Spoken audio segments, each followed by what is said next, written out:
Mesa redonda sobre violencia simbólica y diversidad funcional. Organizada por la Comisión de Diversidad Funcional y Accesibilidad de la Federación Regional de Asociaciones Vecinales de Madrid. Con la colaboración de la Asociación Vecinal Los Pinos, Retiro Sur. Y desarrollada en el Centro Social Seco. Con la participación de César Martínez, como organizador. Y como ponentes: Lucía Santos, Remedios Toboso, Cristina Sánchez. Con la colaboración especial de Antonio Clemente en la grabación del vídeo y de RTV.0. Yo voy a poner en mi voz las palabras de César, que es el compañero de la Asociación de Vecinos y el que creo que ha organizado perfectamente todo este evento para que estemos aquí lo más a gusto posible. Y además buenas tardes a todas y a todos y bienvenidos al Centro Social Seco. Simplemente es una breve bienvenida porque no queremos robar tiempo a nuestras tres ponentes. Este acto está organizado por la Asociación Vecinal de Retiro Sur en estrecha colaboración con la Comisión de Diversidad y Accesibilidad de la FRAN y Plena Inclusión. Esta tarde tocaremos el tema relacionado con la mujer y la diversidad funcional, que hemos titulado Mesa Redonda sobre Violencia Simbólica y Diversidad Funcional. Nuestras tres ponentes, mujeres, son Lucía Santos, que intervendrá la primera, Cristina, segunda, no, Cristina la tercera, bueno, está en medio, y luego intervendrá Remedios Toboso, que es la que nos va a hacer una presentación en PowerPoint. Así que bienvenidos y bienvenidas a todas. Gracias. Bueno, pues muchísimas gracias, César, otra vez, por haber organizado este encuentro. Yo voy a dar una pequeña definición de lo que es la violencia simbólica. Es una relación asimétrica donde hay un dominador que ejerce violencia sistemática, indirecta e invisible en contra de los dominados, que ellos mismos no se dan cuenta, porque este tipo de violencia es encubierta, soterrada y subyacente.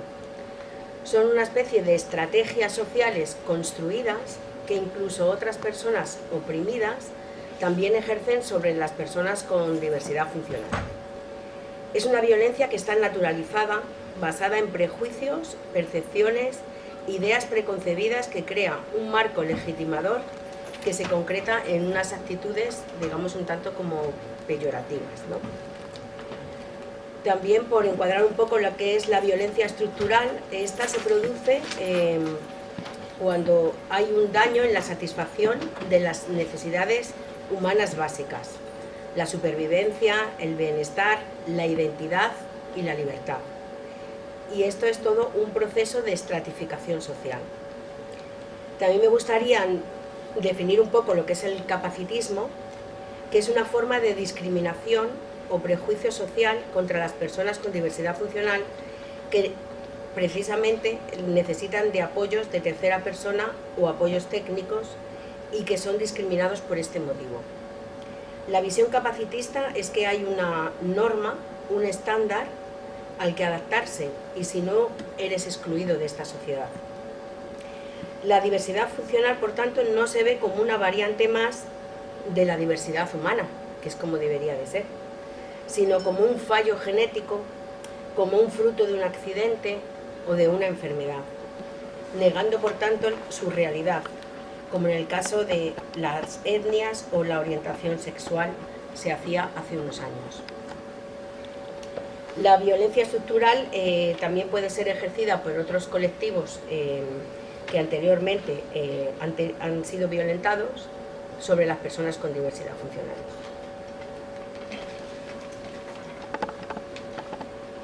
La violencia simbólica, por tanto, en lo que yo quiero exponer ahora, es la clave en donde debemos incidir hasta su extinción, porque de ella emanan el capacitismo y la violencia estructural. Para comenzar esta extinción debemos comenzar por el reconocimiento de la otredad, de los otros, Las mujeres, por ejemplo, siempre han sido lo otro, pero las personas con diversidad funcional son lo otro de los otros y las otras.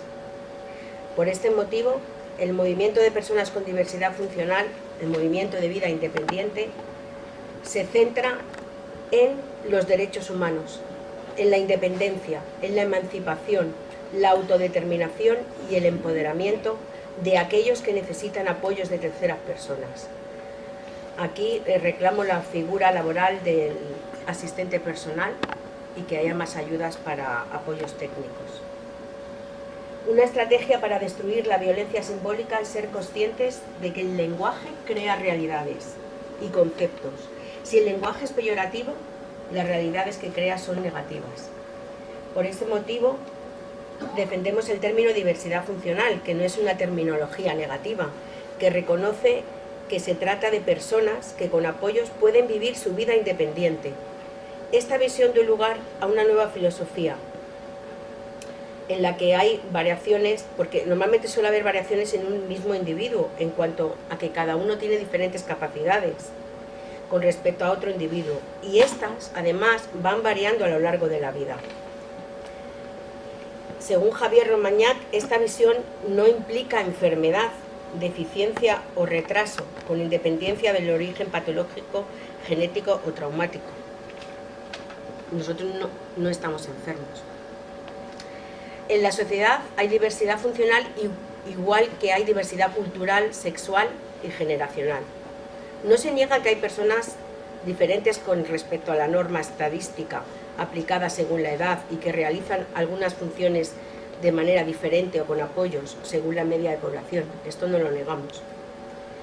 Consideramos que la terminología peyorativa viene derivada de la visión de un modelo médico en donde la persona diferente es biológicamente imperfecta y hay que rehabilitarla, según unos patrones de normalidad impuestos en sociedades capitalistas y en otras sociedades también, porque utilizan las capacidades normales como una herramienta para crear su riqueza y su maquinaria. De hecho, en la Segunda Guerra Mundial, las personas con diversidad funcional trabajamos en las fábricas. Entonces se creyó que eso iba a ser un punto de inflexión en el que pudimos demostrar que teníamos esa capacidad, digamos, laboral, pero luego todo se fue al traste y volvimos a caer otra vez en el sistema de ayudas.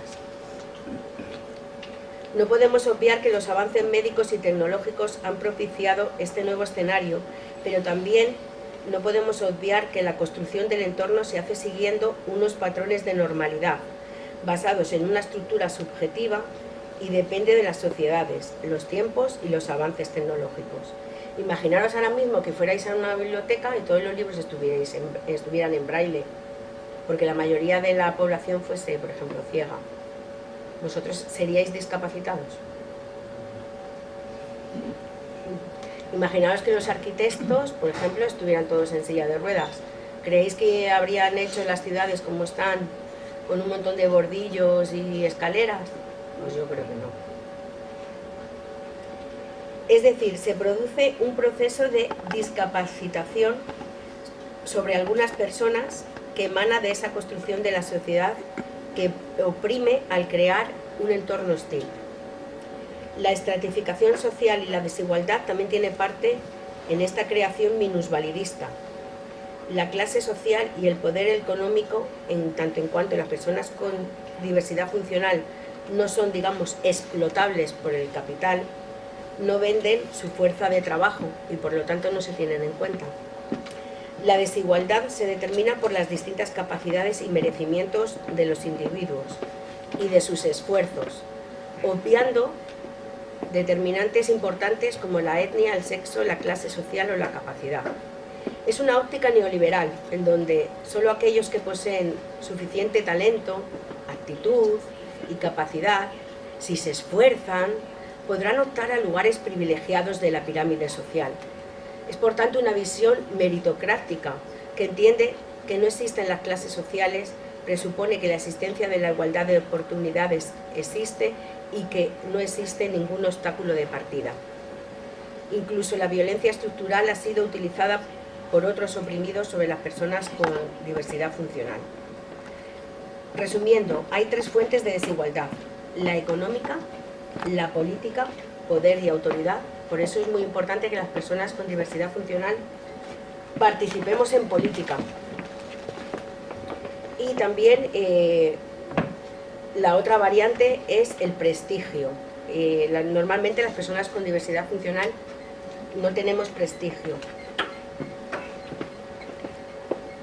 El modelo médico rehabilitador considera la inclusión a través del trabajo, únicamente en los centros especiales de empleo, y la educación en centros de educación especial, en lugar de apoyar la independencia en todos los ámbitos de la vida cotidiana: educación, trabajo, comunicación, ocio, edificación, transporte, información, dando a cada persona las herramientas que precise para desarrollarse de manera que tome el control de su propia vida. Las ONGs, en mi opinión, son empresas privadas que acaparan el grueso de las ayudas, no defienden nunca los servicios públicos, ávidos de conciertos y subvenciones que perpetúan su monopolio en el negocio de la discapacidad. He aquí que hasta ahora la izquierda ha tomado únicamente la variante social de clase, es decir, la clase social como opresora, y por tanto a través de la justicia retributiva se ha procurado que se tenga igualdad de oportunidades con respecto a las clases dominantes. Sin embargo, la filosofía de las sociedades capitalistas, en donde se defiende que esa desigualdad es resultado de las capacidades de cada individuo, sus merecimientos individuales y de su grado de ser explotable para generar riqueza para el capital. Esta sociedad neoliberal niega las clases sociales. Si el individuo se esfuerza, puede optar a lugares privilegiados. Si nos quedamos únicamente en lo que es el derecho a la sanidad, la educación, los servicios sociales, el paro y la jubilación, vamos a dejar fuera a todas las personas con diversidad funcional, porque son necesitarios de apoyos de terceras personas o apoyos técnicos, de accesibilidad universal y de diseño para todos. Por eso hablamos de violencia estructural, en tanto que las personas con diversidad funcional están circunscritas solo al modelo médico rehabilitador. Deben rehabilitarse para ajustarse a esa norma ficticia que marca cada sociedad dependiendo del continente, del tiempo o época. Por ejemplo, antes, en la antigüedad, nosotros éramos los chivos expiatorios, éramos los causantes de un terremoto o los que habían causado. Hasta se creía que nuestras madres habrían copulado con un demonio, con un incubo, y por eso pues habíamos nacido de esta determinada manera. Y estábamos siempre escondidos, eso sí, no nos mataban. Se ejerce violencia estructural de nuevo cuando, como respuesta, nace el modelo social, con una batería de servicios de cuidados y sociosanitarios e incluso la institucionalización, dirigidos únicamente a las actividades básicas de la vida diaria. De hecho, se llama ley de dependencia, no una ley para una vida independiente. Necesitamos, por tanto, un esfuerzo conceptual de derechos humanos y el fin de un entorno discapacitante. Sería, por ejemplo, necesario la figura del asistente personal, de los intérpretes de lengua de signos, de accesibilidad universal, diseño para todos, frente al individualismo de la solidaridad y la redistribución con equidad. No es lo mismo que igualdad. También atención temprana y, sobre todo, también el derecho a la cultura. No solamente a que tú puedas ir a un cine, sino que si quieres ser actriz o bailarina, o por ejemplo Enar o yo, que damos clases de danza, pues también tenemos derecho a eso, no solamente a ir a un espectáculo de danza. Y sin embargo, pues ha sido difícil encontrar profesionales en la danza o del teatro, yo también hago teatro, que quieran trabajar con nosotros. Y es que es la realidad misma, porque en muchas obras de teatro que yo no veo personas con diversidad funcional. Como mucho, a lo mejor en algún cuadro del siglo XV o XVI, las personas, que no me acuerdo cómo se llama la enfermedad, que son enanos, sí, personas de tallo, como mucho, pero los utilizaban como bufones en la corte. Bueno. Entonces, lo que necesitamos, por tanto, es un cambio de paradigma. Este es el gran desafío: abolir el modelo médico rehabilitador y tener en cuenta no solo la clase social, sino también la violencia estructural. Aquí quería nombrar un poco la pirámide de Maslow, porque en la base comienza con que es necesario tener las necesidades básicas y fisiológicas cubiertas, como respirar, alimentarse, agua, descansar, sexo también, porque las personas con diversidad funcional no somos asexuadas, poder vestirse, sentirse que se está protegido, y el derecho a la reproducción. También podremos ser madres y padres. Normalmente, casi todas las ayudas del modelo social vienen a cubrir únicamente esto, y ya no se habla del resto. También son necesarias las necesidades de seguridad, la seguridad física, seguridad de empleo, seguridad de ingresos y de recursos suficientes, una seguridad en la salud, en la vivienda, en el trabajo y en la jubilación. Como no, también son necesarias la parte social, relacionarse con amigos, sentir afecto, tener intimidad, tener relaciones sexuales, pertenecer a algún colectivo. Si seguimos para arriba en la necesidad, en las necesidades, está la necesidad de estima y de reconocimiento, el autorreconocimiento, que no venga del reconocimiento externo, o que el reconocimiento externo sea positivo hacia las personas con diversidad funcional, que podamos sentirnos con confianza y con que se nos respeta. Y luego, por último, en la cúspide estarían las necesidades de autorrealización, el poder gestionar los problemas, que se dé salida a nuestra creatividad, a los valores que podamos dar a la sociedad, porque tenemos muchos, y sobre todo autodesarrollarnos y poder ser espontáneos, porque normalmente lo que se hace es lo que os he comentado: atender a las necesidades básicas de la vida diaria. Y yo aquí diría que levante la mano quien únicamente quiere estar con la tripa llena y, perdón lo que voy a decir, el ojete limpio, pero sin poder salir de casa, sin poder relacionarse, ni poder decidir, ni nada. Gracias. Bien, pues ahora voy a explicar un poquito algunas de las violencias sobre las mujeres con diversidad funcional. Vale. Pues en cuanto, por ejemplo, a violencia cultural o simbólica, podríamos decir, esto me lo ha contado una amiga, ¿no? Bueno, pues a mí también me ha pasado. Ella se iba a casar y fue a comprar unos muebles para la casa, y entonces fue con su hermana.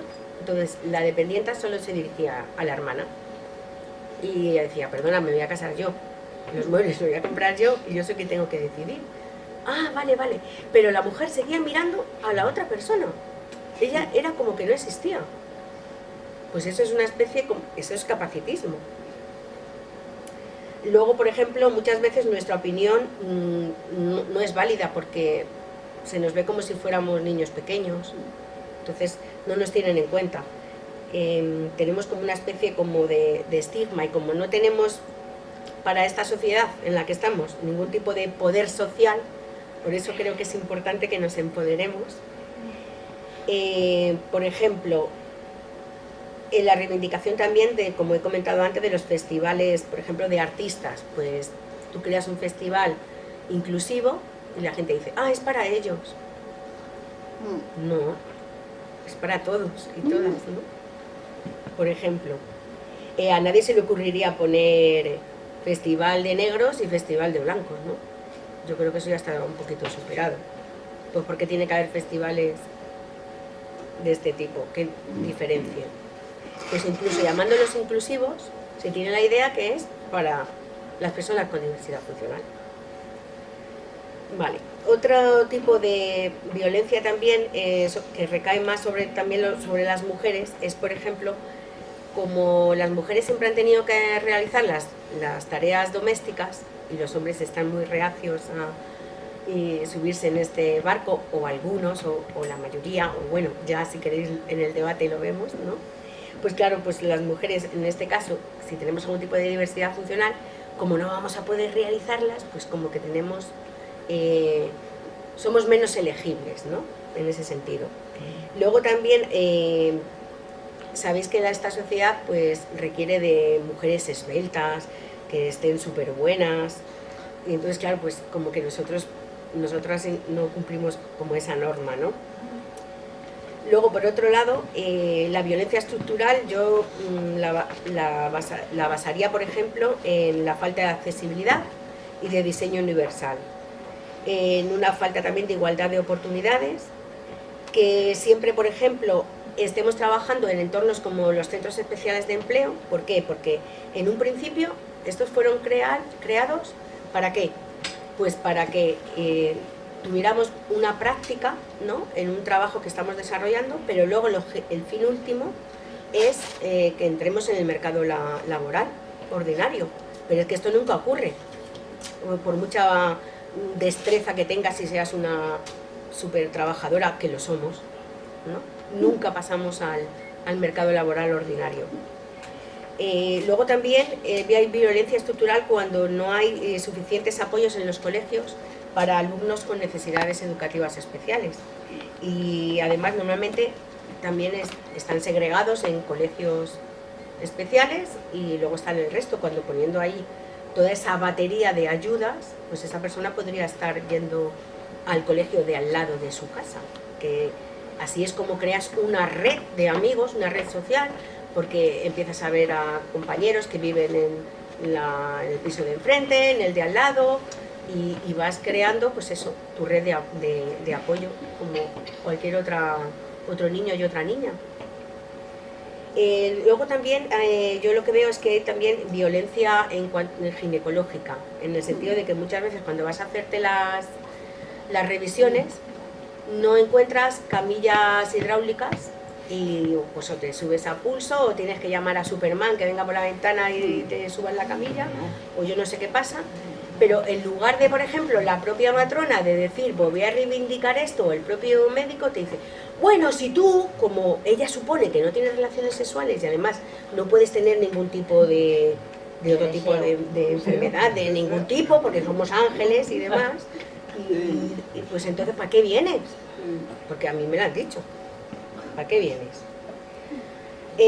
También, por ejemplo, con esto que estamos viendo de los vientres de alquiler, fijaros que es que alquilan el útero de una mujer para tener un hijo, que es que ya es, pero bueno, yo a lo que voy es el hecho de que si el hijo viene con discapacidad, pues lo descambian, no lo quieren. Es que es muy fuerte, es como cuando yo me compro una cosa, ¿no?, y no me viene bien, porque no me gusta, entonces ya lo descambio. Pues es que esto, por ejemplo, es que me parece ya súper denigrante, ¿no?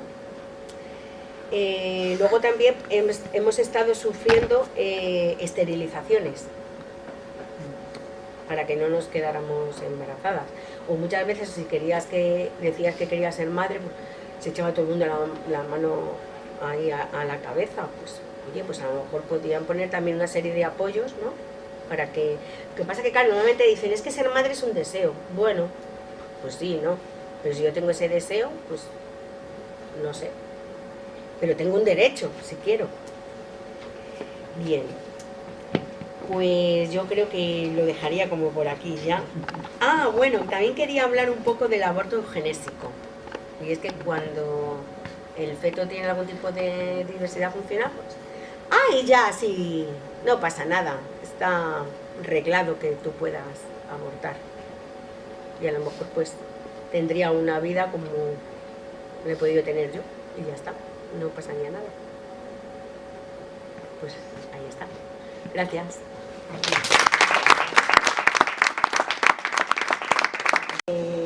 Gracias, Lucía, otra vez, porque me encanta. O sea, cada vez que la escucho es como que aprendo algo nuevo. Y gracias a César por todo el trabajazo que ha hecho para que esta tarde de verano, estar aquí un viernes por la tarde, que podíais estar dando un paseo por el Retiro, yo creo que por una buena causa, ¿no? Lucía ha hecho un encuadre magnífico sobre lo que significa la violencia simbólica. Tampoco queremos detenernos mucho porque el debate también suele ser muy, muy interesante. Y es verdad que hay cantidad de situaciones de la vida cotidiana en la que realmente no habíamos caído en ello, ¿no? Yo tengo la tarea de hablar acerca de lo que sabemos sobre el colectivo de personas sordas. Bueno, quería dar las gracias también a la FRAM, a la Plataforma Democrática de Diversidad Funcional. Y bueno, yo voy a ser muy breve porque hay un montón de información en la presentación de tipo genérico acerca de lo que sabemos de las personas sordas, pero también de algunas situaciones de la vida cotidiana que demuestran que efectivamente hay situaciones de violencia estructural. ¿Y por qué hablo yo sobre personas sordas? Pues porque soy una persona sorda. De hecho, ahora, a raíz del COVID, he perdido audición. Y en el oído izquierdo tengo un 85% de pérdida y en el derecho el 90%. O sea que si fuera ciega ya me podría afiliar a la ONCE. Pero no, por suerte no. Bueno, ¿y por qué cuento todo esto? Porque efectivamente uno de los mitos más extendidos es que las personas sordas que usamos la lengua de signos en la vida cotidiana somos mudas. Pues no somos mudas, hay una enorme heterogeneidad y ahora lo vamos a ver. Pero de entrada, como bien decía Lucía, somos personas diversas y lo que nos define no es solamente la diversidad funcional. Es decir, yo soy una persona sorda, usuaria de audífonos, usuaria de la lengua de signos, soy feminista, soy republicana, soy madre soltera. Hay un montón de situaciones que definen mi realidad poliédrica. No, lo único que me define no es, en este caso, que soy una persona usuaria de audífonos. Y además cada vez más hay como más respeto hacia la diferencia, hacia los diferentes tipos de discapacidades, ¿no? Ya no hablamos de enanos ni de acondroplásicos, que tal sería el término correcto. Hablamos de personas de baja estatura, de enfermedades raras, de discapacidad del desarrollo. Antes, donde metíamos todo en el saco de lo físico, ahora hemos sido capaces de abrir un poco el abanico y ver más allá de 4 o 5 discapacidades. Centrándonos en el colectivo de personas sordas, en el mundo hay 7.000 millones de habitantes y de los cuales 446 millones son personas con una pérdida auditiva importante. Luego veremos qué significa una pérdida auditiva discapacitante, es decir, el 5% de la población mundial. Por tanto, las personas sordas no somos una minoría silenciosa, ni los que como yo usan audífonos, ni los que usan la lengua de signos. Pero es verdad que como anécdota, cuando pedíamos cortar calles para manifestarnos, el último domingo de cada mes de septiembre es el Día Mundial de las Personas Sordas y pedimos permiso a delegación de gobierno para manifestarnos. ¿Cuántos vais a ser? 2.000, bueno, con 3 efectivos, o sea, 2.000 personas sordas y 3 policías. No sé si se está grabando, creo que va siendo hora de empezar a quemar basuras para que dejemos de ser una minoría silenciosa y se entienda que tenemos un montón de necesidades que todavía hoy día no están cubiertas. De estos afectados que comentamos, 32 millones son niños y niñas. ¿Y qué decíamos antes? ¿Qué se entiende por audición discapacitante? En el caso de los adultos, que computa a partir de los 15 años, es cuando hay una pérdida auditiva en el oído que mejor se oye de 40 decibelios. Una conversación normal gira en torno a 40 decibelios. En España a lo mejor un poquito más. Pero efectivamente, una conversación 40 decibelios, pues una persona que ya a partir de ahí tiene dificultades ya se considera con una audición limitada. Y en el caso de los niños, que tienen un poquito más de sensibilidad, ese porcentaje se pone en 30 decibelios con el oído que mejor escucha. Más de 70 millones de personas en el mundo son personas sordas y se utilizan 300 lenguas de signos diferentes. No es universal la lengua de signos. Y ya con esto rompemos uno de los mitos más comunes. Traigo la estadística más reciente del Instituto Nacional de Estadística y nos dice que hay 1.230.000 personas con discapacidad auditiva en España de distinto tipo y grado. De este 1.230.000, el 72% son personas mayores de 65 años. Y de ellas, el 98% utiliza la lengua oral para comunicarse.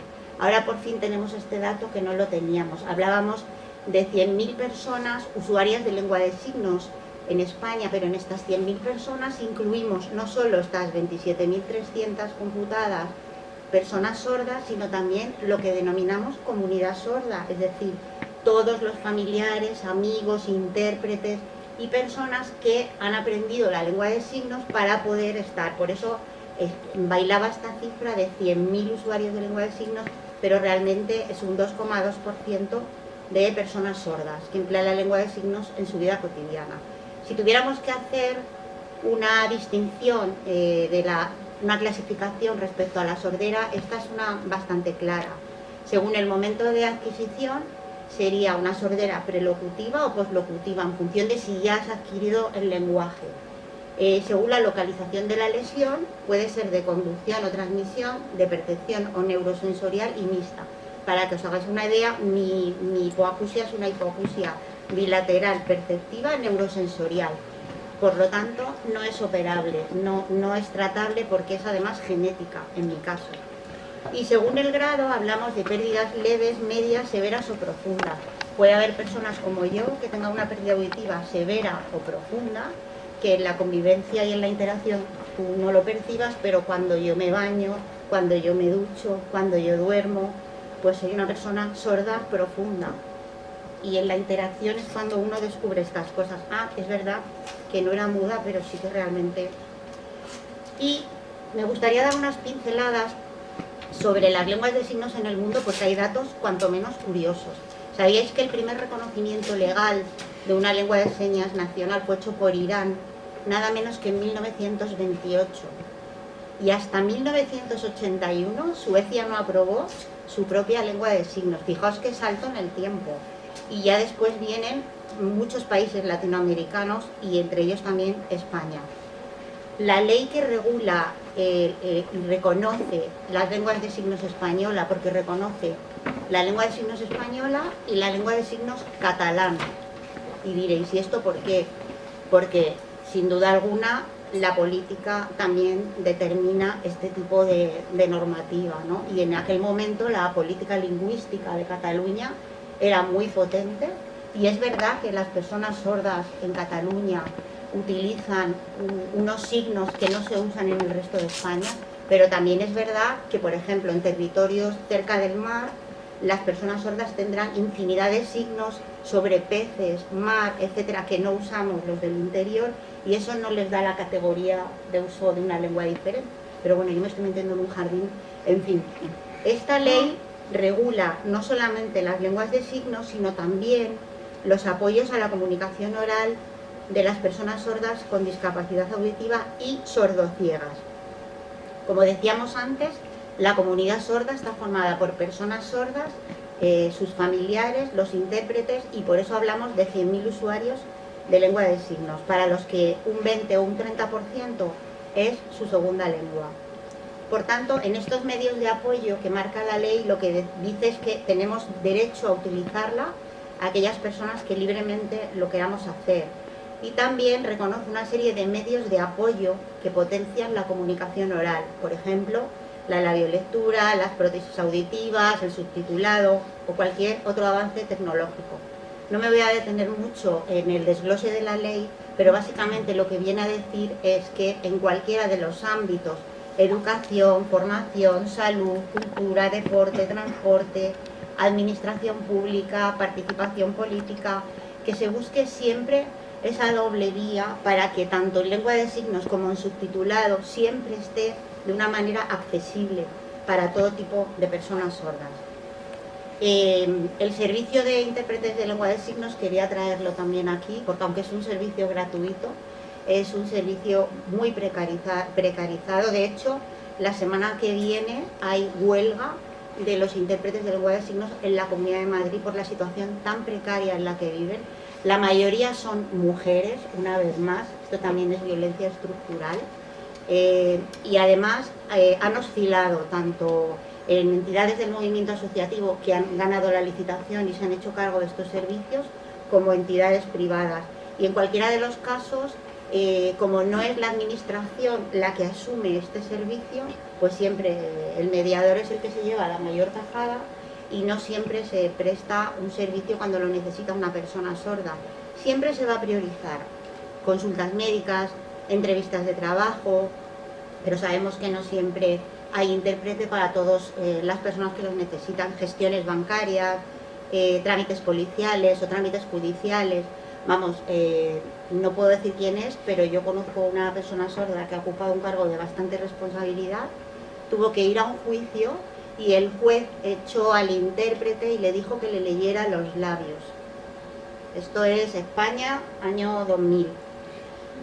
Por tanto, hay mucho desconocimiento. La ley de notarías, que decía que las personas sordas somos prácticamente retrasadas, es de 1860 y todavía no se ha modificado. Todavía cuando una persona sorda va con un intérprete a un notario, el notario se cuestiona si realmente la persona sorda está entendiendo lo que quiere decir, y eso no lo hace con cualquier otra persona oyente que a lo mejor tiene unas entendederas un poquito justitas. También en cuanto a datos generales, entre 1 y 5 niños recién nacidos de cada 1000 nacen con algún tipo de sordera invalidante. Es decir, que cada año en España hay 2.500 nuevas familias que cuentan con un hijo o con una hija sorda. Y fijaos, más del 90% de estos niños y niñas sordos nacen con padres y madres oyentes, de los cuales solo el 5% sabe lengua de signos.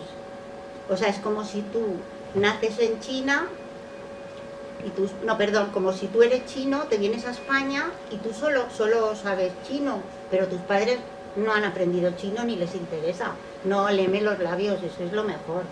Entonces, hay una realidad de dificultad evidente, porque ha habido, digamos, el concepto capacitista, el modelo médico de como la mayoría de la sociedad es oyente, pues es interesante que, bueno, pues que se tire horas y horas y tardes de su infancia en el logopeda. Perdona, no tengo nada contra los logopedas, pero es cierto que hay muchos niños que han perdido su infancia yendo al logopeda y a otros profesionales, cuando en realidad tienen una lengua maravillosa que les permite aprender, que les permite expresarse, y me emociono. Bueno, cuando hablamos de personas sordas, al igual que con cualquier otro grupo de personas de diversidad funcional, hay una enorme heterogeneidad. En mi familia somos 4 y cada uno somos de la misma madre, pero que no tenemos nada que ver unos con otros. Es decir, hay personas sordas que ya desde que nacen y van al cole de sordos con lengua de signos. Personas que se quedan sordas con los años, no ni siquiera de mayores. O personas que son sordas, pero como han vivido en España, donde se grita bastante, no se nota mucho. Pero bueno, y luego hay personas sordas con otras patologías asociadas, que por eso está la unidad de salud mental para personas sordas en el Hospital Gregorio Marañón, que es el único hospital público de España que ofrece un servicio directo a los usuarios con trastornos de salud mental, para que puedan, en lengua de signos, ser atendidos por psicóloga y trabajadora social. Todavía no hay psiquiatra que sepa lengua de signos, se lo digo a mi hijo, no me hace ni caso. Y es interesante, ¿no? Bien, independientemente del tipo de sordera, independientemente de si es de nacimiento o no, si llevas audífonos o no, si sabes lengua de signos o no, hay algo que tenemos en común todas las personas sordas, y es que en nuestra vida cotidiana encontramos barreras de comunicación. Estas barreras son obstáculos que impiden que fluya bien el mensaje entre el emisor y el receptor.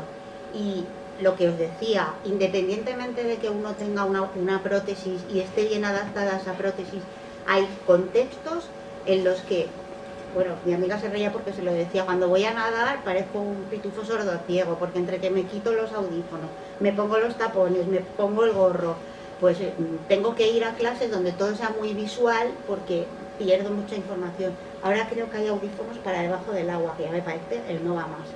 Habrá que probarlos. Bien, no sé si habéis oído la campaña de Marcos cuando estaba la pandemia a tope.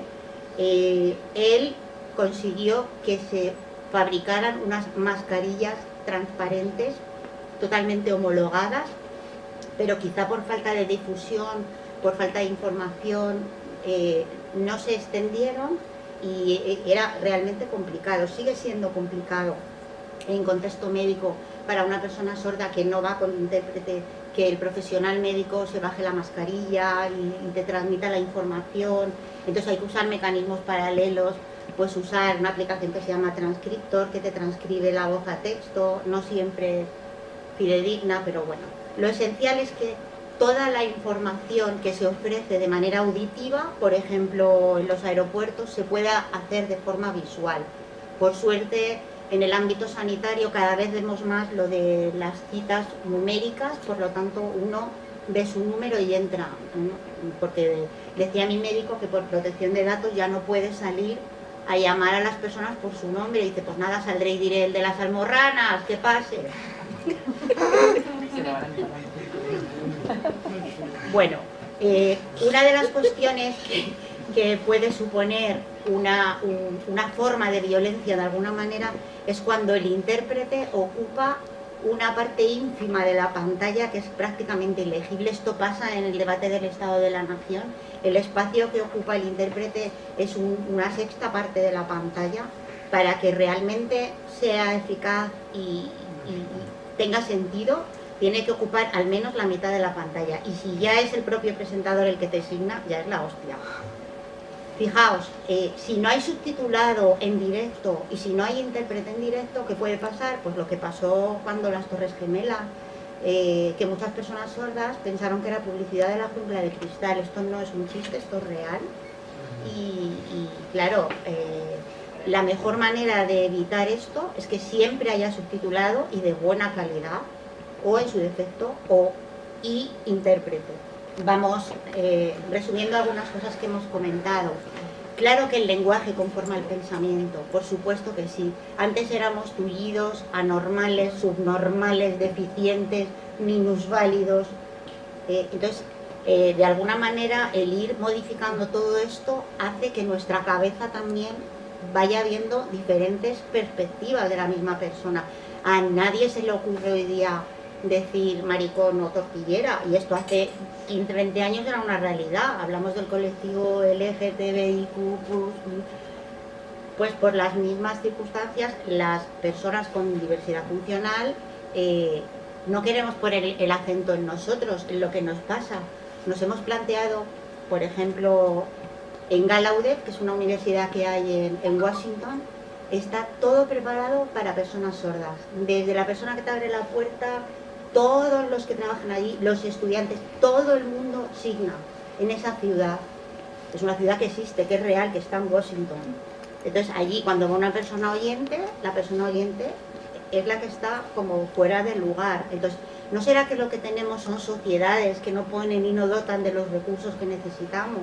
A lo mejor es la sociedad la que tiene una discapacidad. Porque realmente si siempre hubiera intérprete y yo pudiera elegir, a lo mejor elegiría signar con vosotros. Pero por adaptarme a la mayoría, uso mis audífonos. Pero a lo mejor yo ¿qué hago cuando llego a casa? Me los quito, estoy deseando quitarme los audífonos. No son parte de mí de manera natural. Bueno, algunos mitos muy rápido. Las personas sordas son mudas. Vamos, para muestra un botón. Son diagnósticos completamente diferentes. De hecho, cuando hay algún personaje de una serie, últimamente veo muchos, que son mudos, nadie dice es mudo sordo.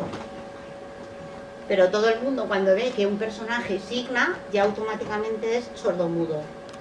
Las personas sordas no escuchan, pero saben leer y escribir. La audición, lenguaje, escritura y lectura son distintos procesos, y aunque todos ellos están íntimamente ligados, una persona que tiene limitada su audición puede desarrollar perfectamente todos estos procesos. Si aprendo el alfabeto, puedo comunicarme con un sordo. Esto de A, B, C... ¿Tú te imaginas ir a Londres y decir hello? Para empezar, en Londres no se dice hello, porque el alfabeto dactilológico es otro, y en Japón es otro, y cada país tiene el suyo. Por tanto, para comunicarme con el alfabeto podré decir el nombre de una ciudad, mi nombre o el nombre del de enfrente, punto, pelota. Porque la lengua de signos es una lengua con su propia estructura, su propia gramática, y por lo tanto no me serviría el dactilológico para comunicarme. Todas las personas sordas saben leer los labios. ¿Qué dices, Lucía? Que no, obviamente que no. No todas las personas sordas tienen la misma capacidad, pero en el mejor de los escenarios posibles, que tú estés en un sitio con la persona cerca, con buena luz, que domines la lengua, que el otro hable muy claro, no comandar. Con la lectura labial ya hay estudios que dicen que el 50% se podría extraer, a mí me parece mucho. El otro 30% no se entiende, pero por el contexto lo saca, y el 20% restante simplemente se pierde. Por ejemplo, si yo digo mamá o papá y tú eres sordo, no hay ningún cambio. Mamá, papá, para la persona sorda, tú has hecho mamá o papá, sabe Dios, 50%. Por lo tanto, es verdad que es una habilidad, es verdad que se puede aprender, pero ni todas las personas sordas tienen la misma capacidad, ni todos los contextos son propicios para ello. Otro mito es, el nivel de aprendizaje de una persona sorda es menor al de una oyente. Pues obvio que no. Es decir, que el cociente intelectual no tiene nada que ver con tener dañadas las cuerdas vocales o los nervios auditivos. La lengua de signos es la misma que todo el mundo. ¿Por qué? ¿Por qué no hablamos todos esperanto? Sería una solución magnífica para que viajemos donde viajemos, todos hablemos la misma lengua. Para que todos habláramos esperanto, tendrían que enseñarnos esperanto a todos los niños de todos los países de todo el mundo. Como eso no pasa, y la lengua es fruto de la interacción de las personas, hablamos lo que hemos aprendido. Por eso, aunque la lengua de signos sea diferente y la lengua vehicular sea la misma, por ejemplo, en Irlanda, Canadá, Estados Unidos, Inglaterra, todos hablan inglés, esa es la lengua oral, pero sin embargo las lenguas de signos son diferentes. Otro de los mitos con respecto a esto, me ha parecido oportuno traerlo. Cuando murió Nelson Mandela, se coló un falso intérprete que tenía esquizofrenia paranoide. Esto es otra movida, pero el tipo se coló, ya lo había hecho varias veces, y he traído aquí porque las personas sordas, incluso aunque no hablara lengua de signos sudafricana, sabían que algo raro estaba pasando por la forma de signar de este falso intérprete. Y os traigo aquí para reír un poquito, porque está la cosa un poco... lo que signaba este buen hombre era: yo apoyo, saludos básicos, saludos dentro, encuentro, esta semana, cigarrillos en el interior, probar, y así sucesivamente para apoyar, decir, de ti a mí, hablando con usted todavía. Bueno, en fin, un despropósito. Los sordos enseguida llamaron y le quitaron de en medio, pero claro, estaba en pleno brote este señor.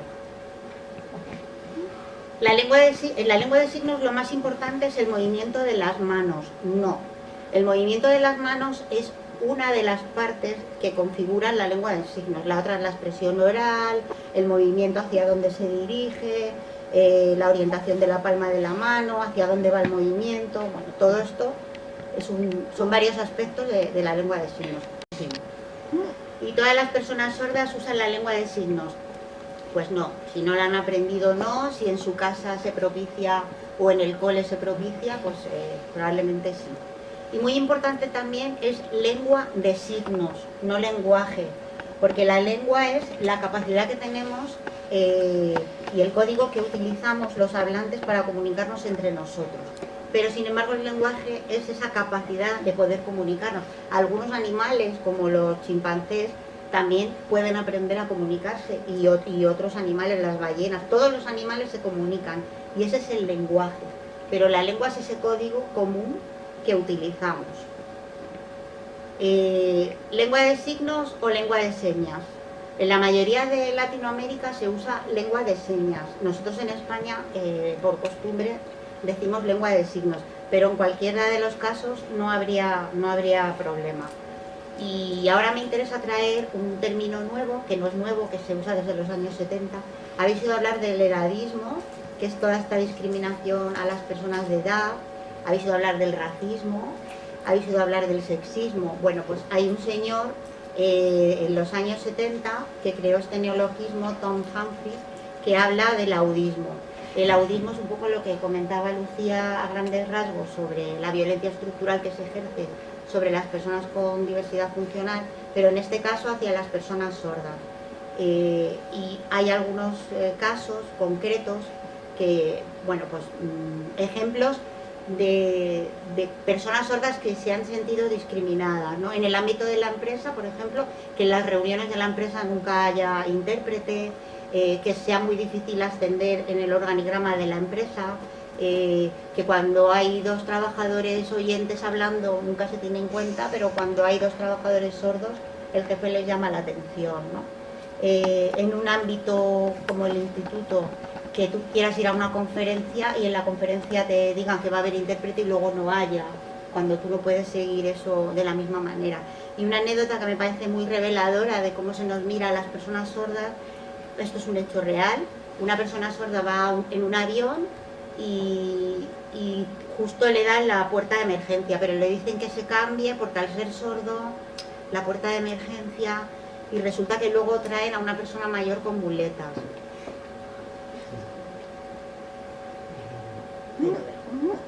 Y fijaos cómo será el tema, que en vez de adaptar las Olimpiadas para que podamos participar las personas sordas y poner los recursos, no competimos en los Paralímpicos porque seríamos los putos amos, lo ganaríamos todo, pero es que tenemos unas Olimpiadas especiales para personas sordas. O sea, dime tú a mí si esto no es para salir y quemar basuras, ¿en serio?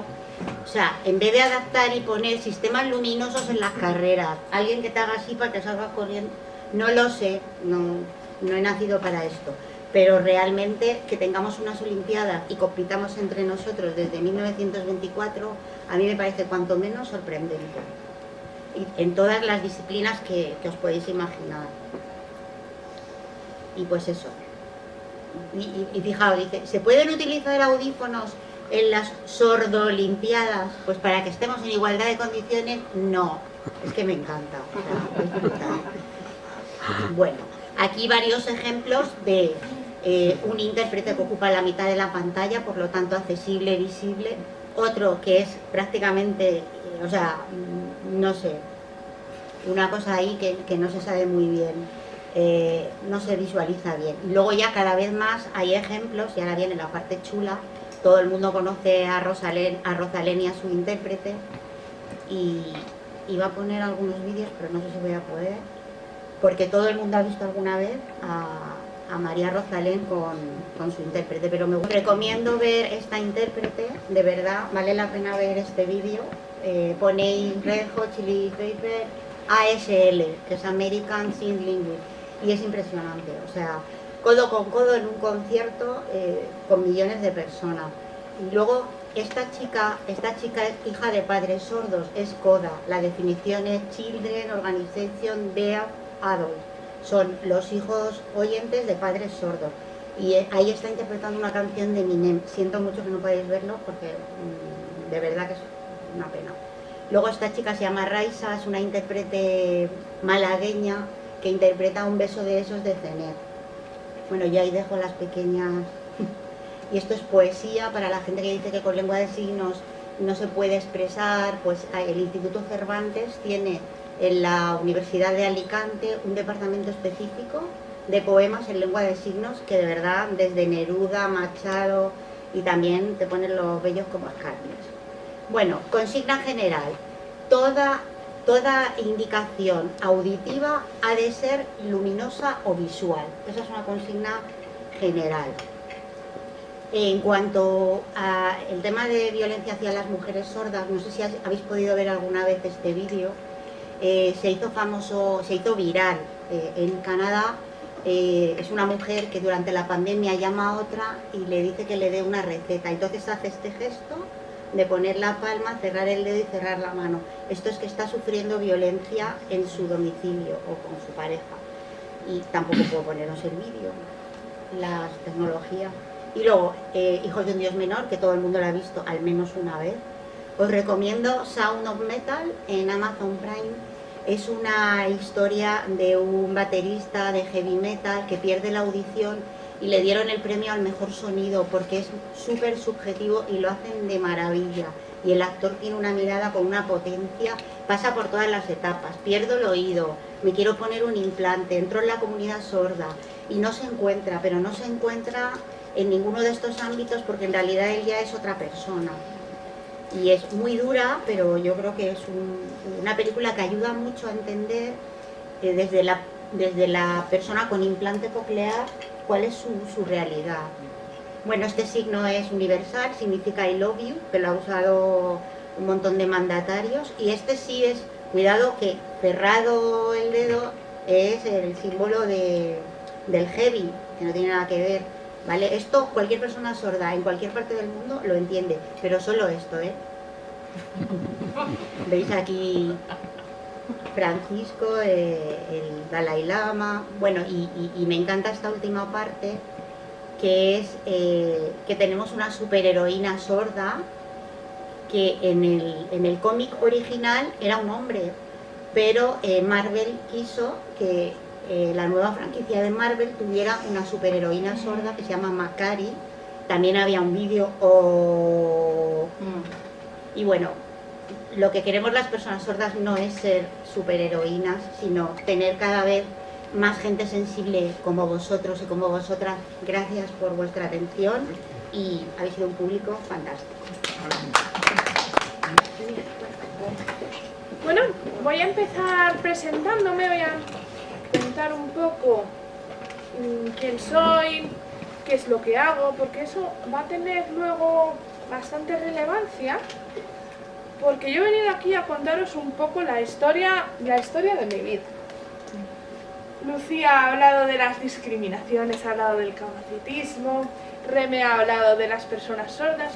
Vale, pues mi objetivo es poner en primera persona todos los tipos de violencias y todos los tipos de abusos que puede sufrir una persona por la condición que tiene.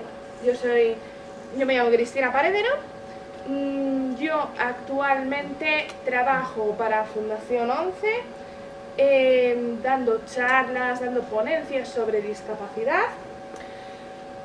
He ganado el Premio Nacional de Juventud y estoy en otras tantas entidades como CERMI, Fundación CERMI Mujeres.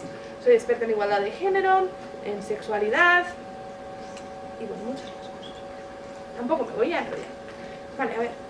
Me gustaría empezar haciéndoos una pregunta. Vosotros y vosotras, ¿qué diversidad funcional creéis que tengo? Yo es que he leído. ¿Cómo? Yo es que he leído el cartel, entonces ya no lo sé. No, pues no van a hacer trampa entonces. Aquellos que lo sepáis, no digáis nada. ¿Cuál creéis que tengo? Aquí todas las personas de esta mesa tenemos algún tipo de diversidad funcional, ¿no? ¿Cuál es la mía? Yo. Mental. Yo. Mental. ¿Cómo? Mental. Vale. Sí, va por ahí. Se podría decir que es esa. Vale, pero vamos a ver si podemos ir a lo concreto, porque mental son como muchas, ¿no? Dale, ¿alguien quiere jugársela? ¿No? Vale. Vale.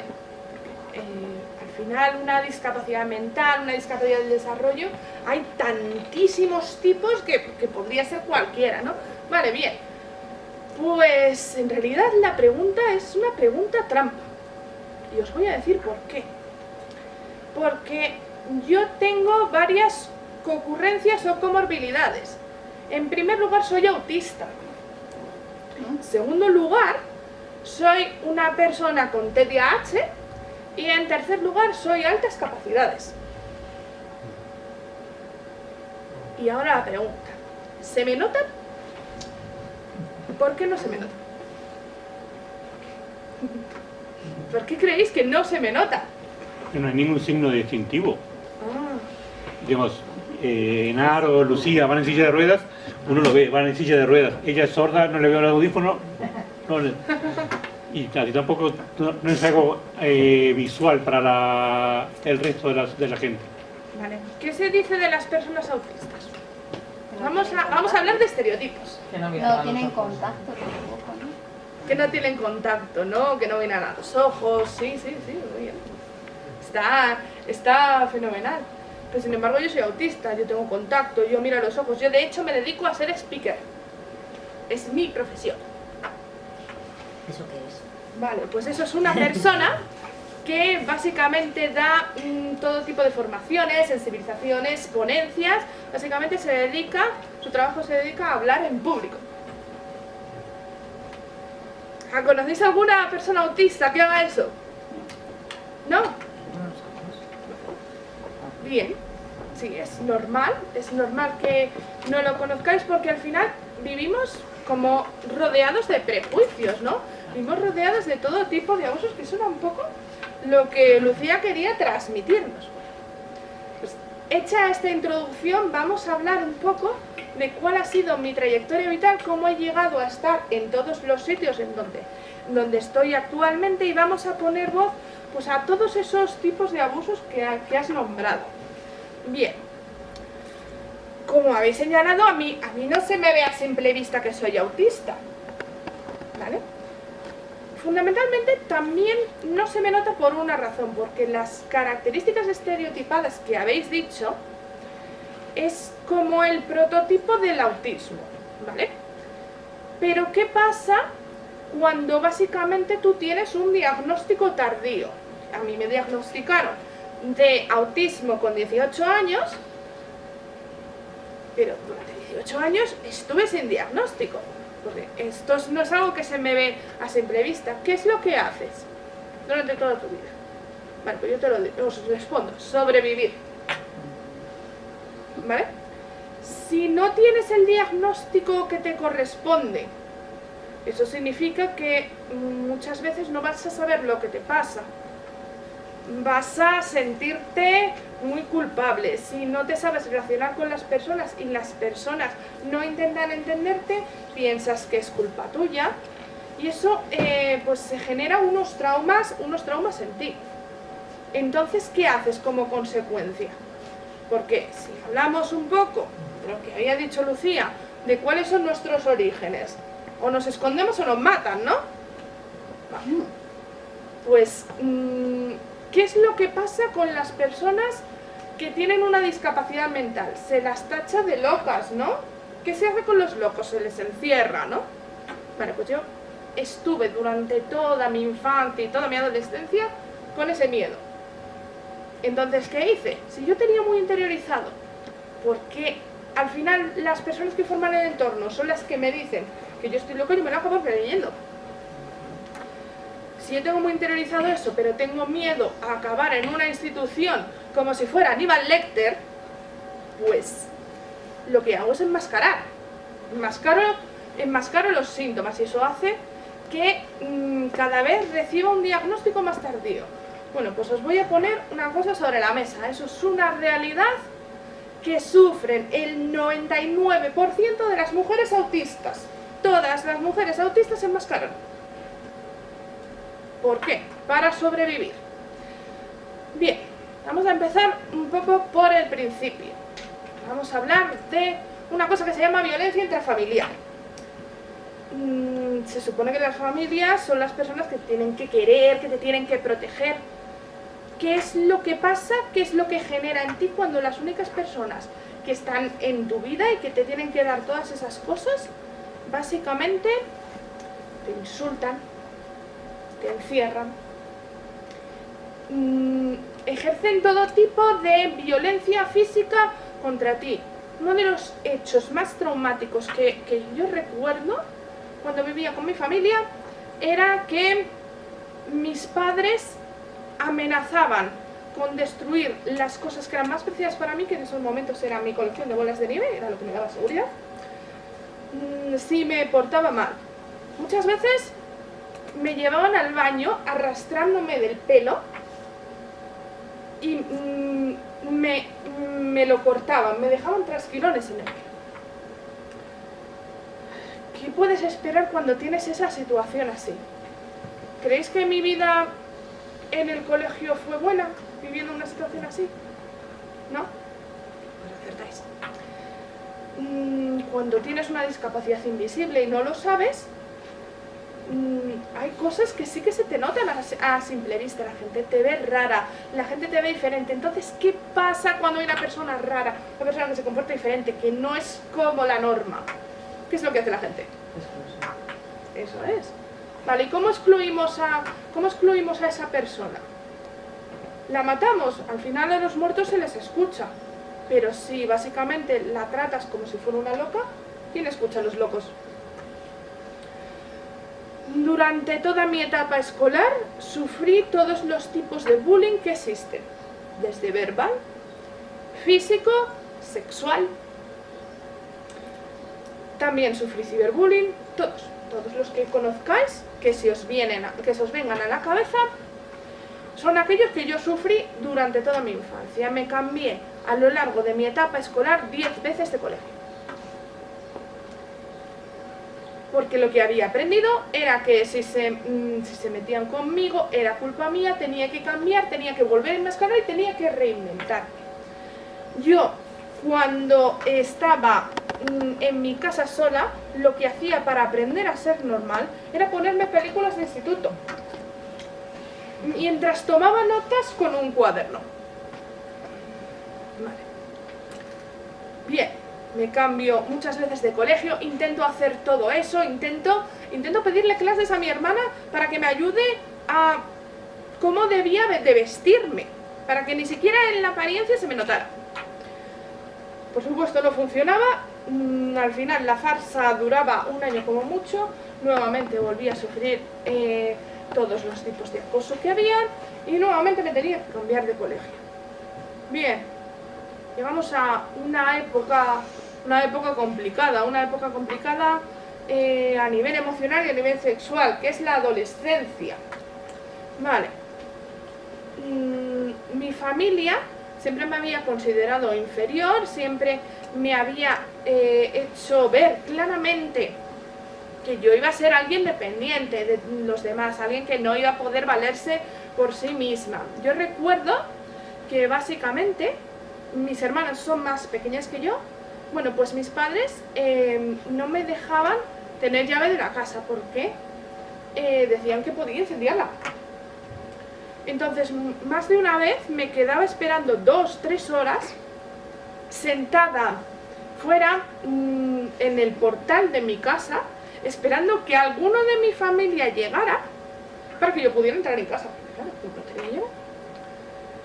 Cuando mis padres se iban de fin de semana, no me dejaban quedarme sola. ¿A quién me ponía de canguro? A mis hermanas, las cuales curiosamente sí les dejaban cocinar, a pesar de que ellas sí que habían quemado varios platos.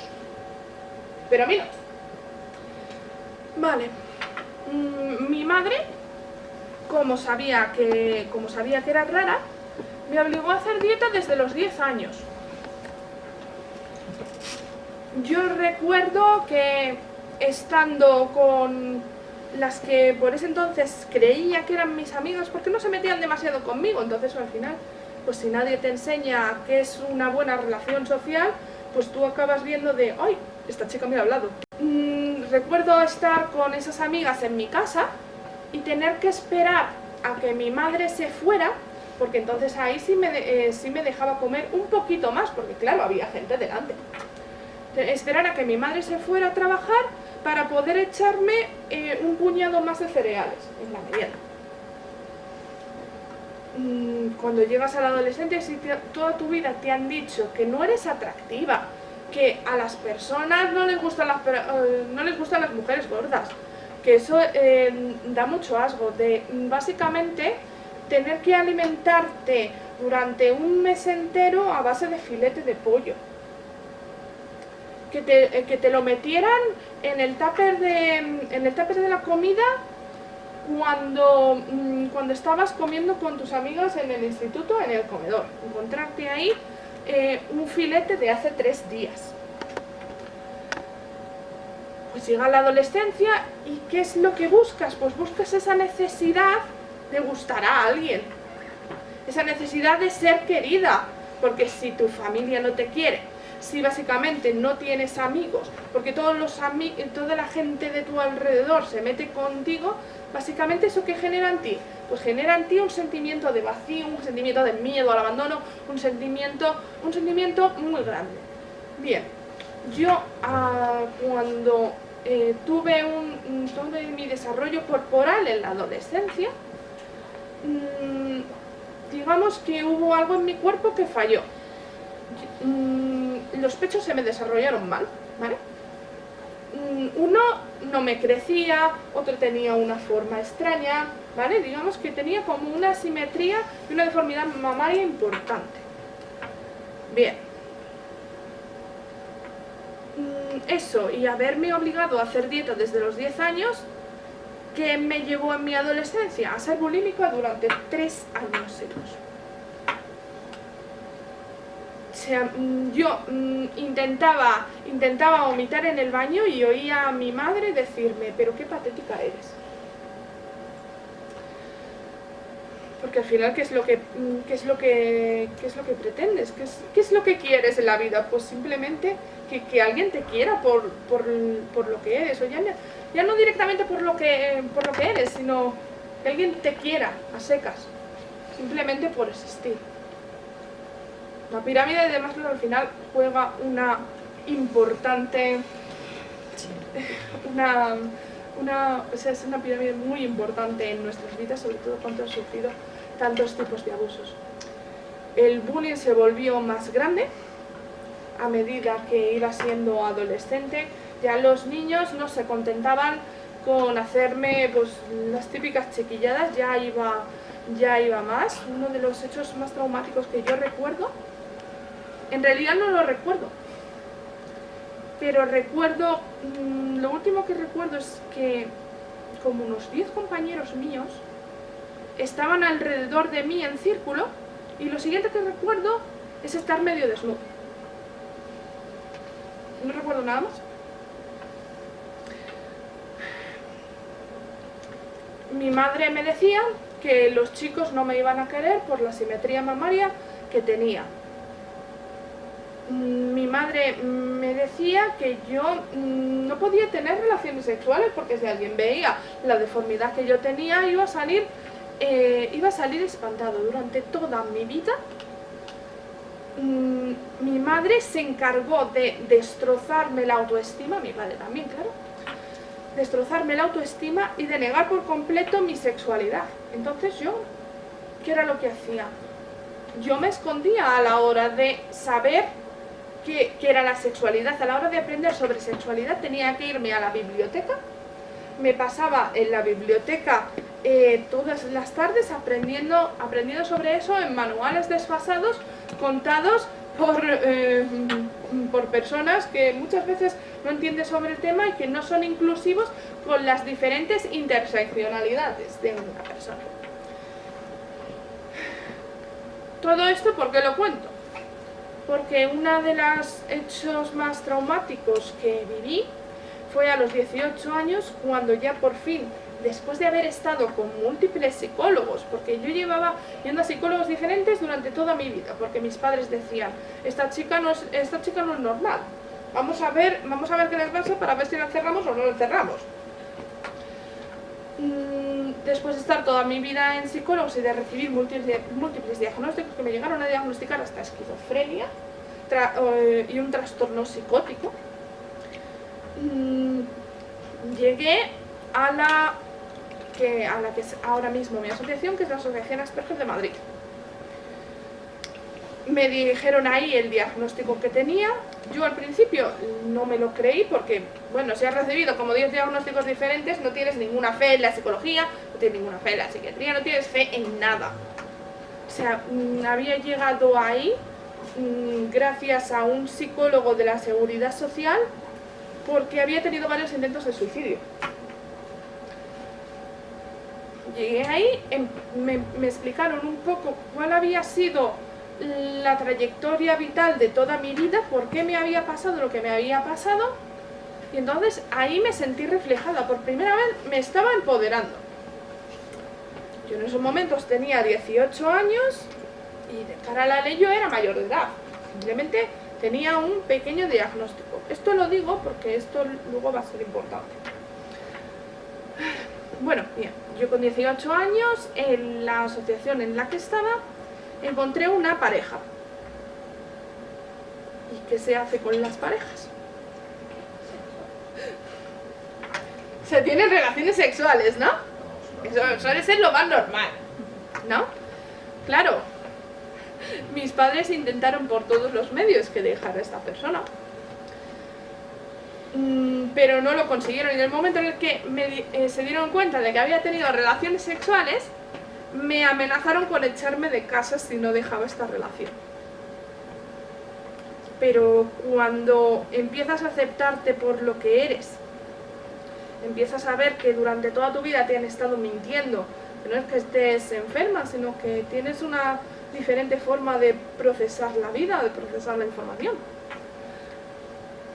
Y consigues a alguien que te quiera, porque de repente te vuelves valiosa y te vuelves brillante, pues eso era lo más maravilloso que me había pasado en la vida. Por primera vez en mis 18 años de vida que tenía por ese entonces, les dije a mis padres que no iba a renunciar a lo más bonito que me había dado la vida, porque ellos quisieran, porque ellos me lo mandaron.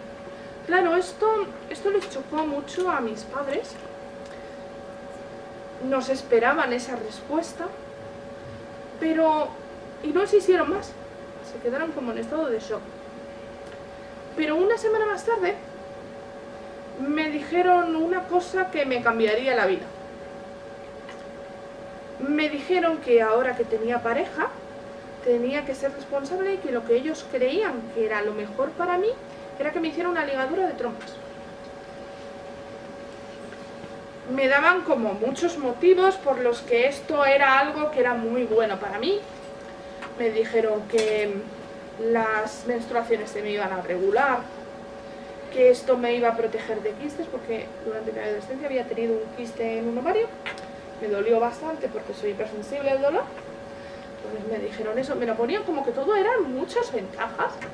A mí todo esto me parecía muy extraño, pero de repente me dijeron una frase que me cambió por completo la vida. Me dijeron: Cristina, serías una irresponsable si traes al mundo hijos con la misma enfermedad que tienes tú. Refiriéndose al autismo. ¿Qué es lo que pasa cuando a una persona que básicamente ha sufrido todo tipo de abusos en el colegio, en la familia, y no conoce más realidad que ese abuso, le dices que sus hijos van a vivir lo mismo? Te remueve todo lo que has estado viviendo a lo largo de tu vida. Esa frase se me quedó grabada tan a fuego que para los siguientes años, cada vez que alguien me preguntaba de por qué tenía una ligadura de trompas, yo la repetía como si fuera un papagayo. Directamente no la pensaba. No fui libre de tomar esa decisión, eso era claramente una manipulación. Mis padres estuvieron encantadísimos, como nunca les había visto a lo largo de todo el proceso.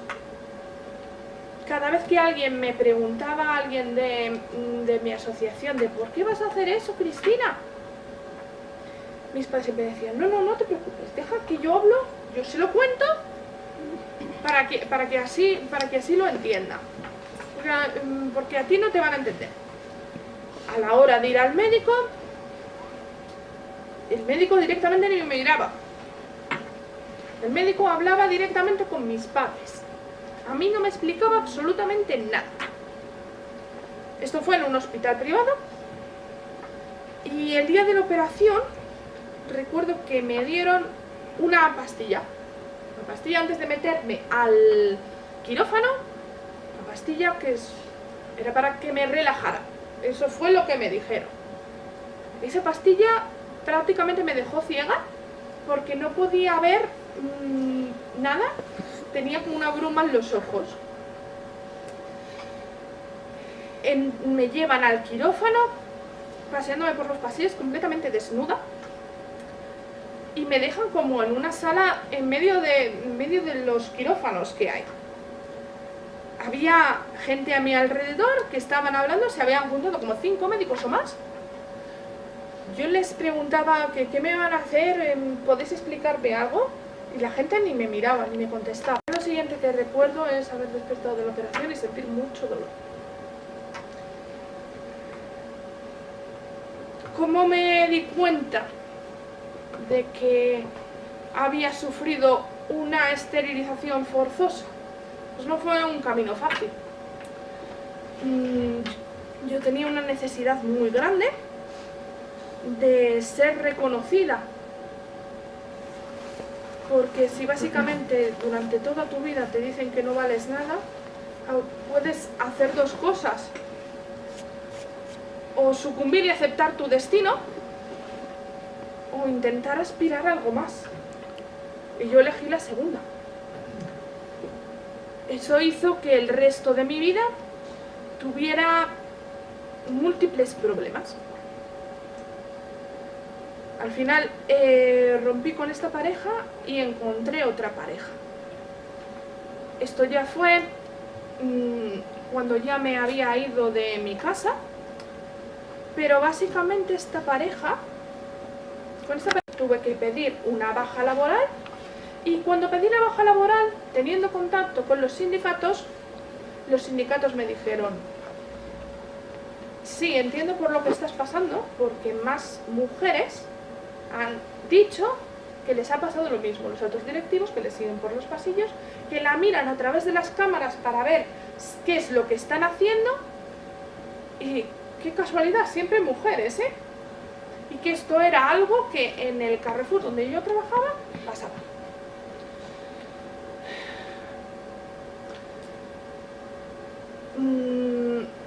Conseguí, gracias a que mi pareja, mi actual pareja y yo estábamos trabajando, pedimos vacaciones durante 15 días, en esos 15 días logramos encontrar un piso. Fue todo como muy a contrarreloj, porque ambos estábamos deseando escapar de nuestra situación familiar, de nuestra respectiva situación. Fue con esta pareja con la que realmente conseguí, volviendo al tema de las esterilizaciones forzosas, ver que lo que habían hecho mis padres no estaba del todo bien. Fue con esta pareja que en el momento en el que yo le dije que me había hecho una ligadura de trompas, le pareció extraño, porque mi pareja actual, también tiene autismo, y básicamente me respondió a lo de que digo yo de los hijos, de que no pueden tener la misma enfermedad que tengo yo. Me dijo: ¿qué hay de malo en tener autismo?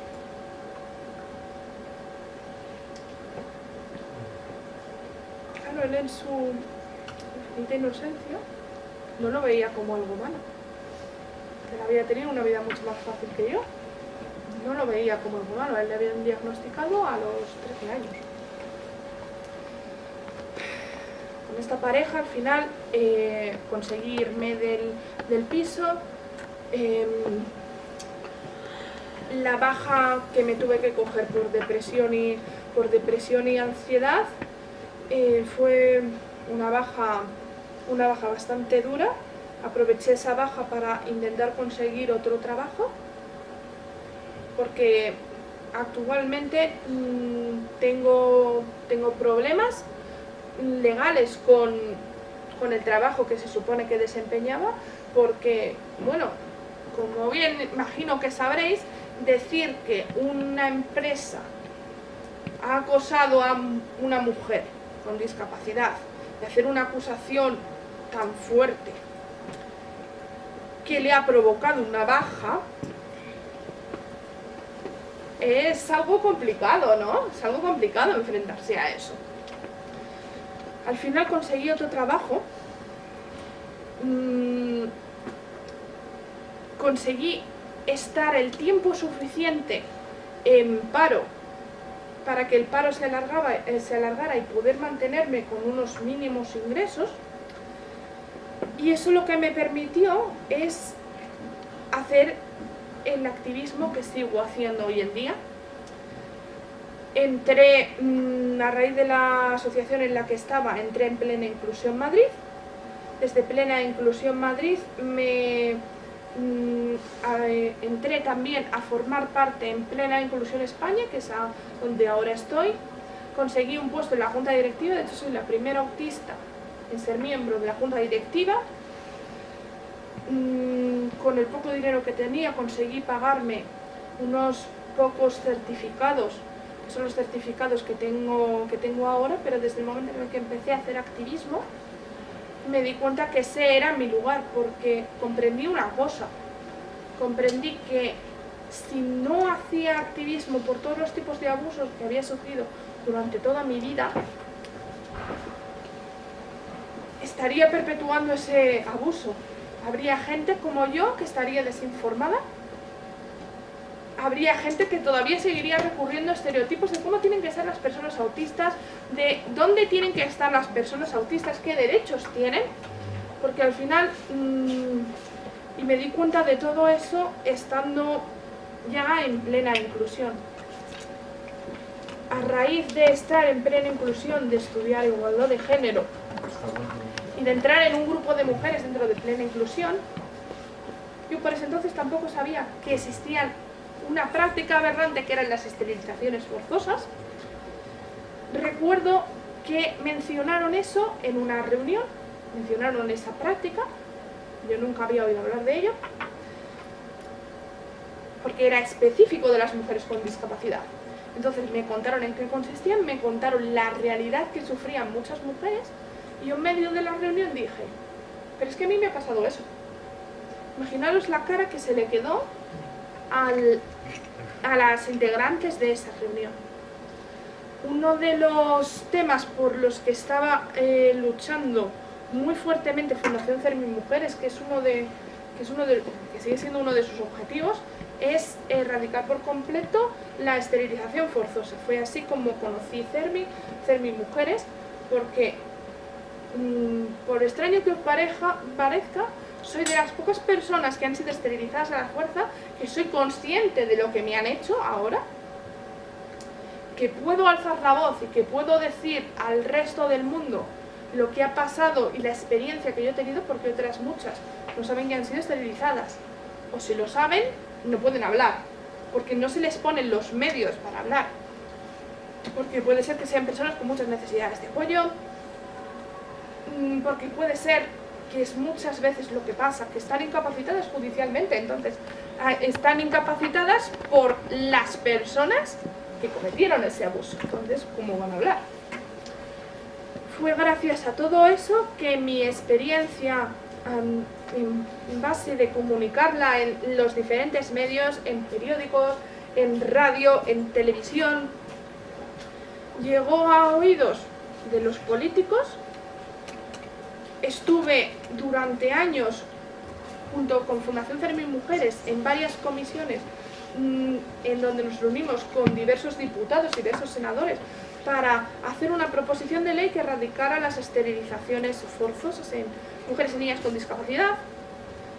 Y hace 2 años que fue erradicada esa norma. Y fue gracias a ello por lo que me concedieron el premio que tengo actualmente, que es el Premio Nacional de Juventud. Gracias también a todo el activismo que hice durante mucho tiempo, estando mal, porque es muy duro querer aspirar a más, pero ver que lo que te ofrecen las entidades de discapacidad es trabajar en un club food, o trabajar de reponedor, trabajar de jardinero. Con esto no quiero decir que estos trabajos no sean dignos, ¿vale? Pero yo lo que siempre digo es, cuando me muestres un ejemplo de una persona con discapacidad, con muchas necesidades de apoyo, que consigue trabajar en un puesto directivo, eso sí merece la pena hacer un vídeo o hacer divulgación de empleo personalizado. Eso sí es empleo personalizado, porque no es cierto que todas las personas con discapacidad solamente aspiren a ser jardineros, o a trabajar de reponedores, o trabajar en un supermercado, o como mucho haciendo mecanografía. Eso se llama exclusión. Entonces fue gracias a todo el activismo a vivir permanentemente con una disonancia cognitiva que tengo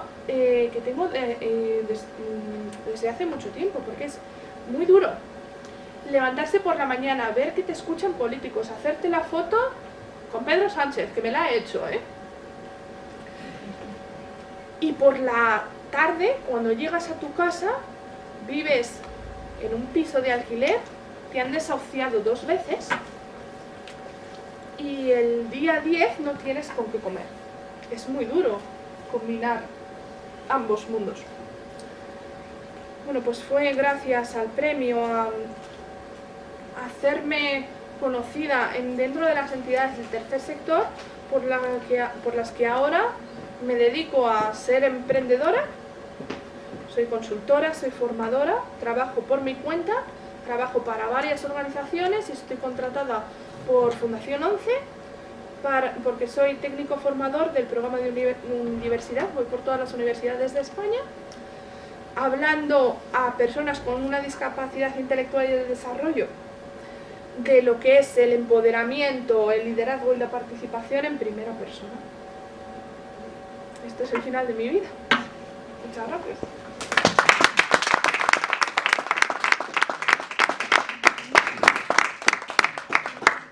Sí, se esteriliza, lo que pasa que es una práctica que se da más en mujeres, pero también pasa en hombres. También pasa en hombres. Porque, como bien ha señalado nuestra compañera Lucía, ¿qué es lo que pasa con una discapacidad mental? Bueno, pasa con todas las diversidades funcionales en general, pero más cuando es una discapacidad mental, porque se nos considera como no válidos, angelitos, eternos, asexuados, asexuales. Entonces, es algo que prevalece más cuando se trata de una discapacidad del desarrollo.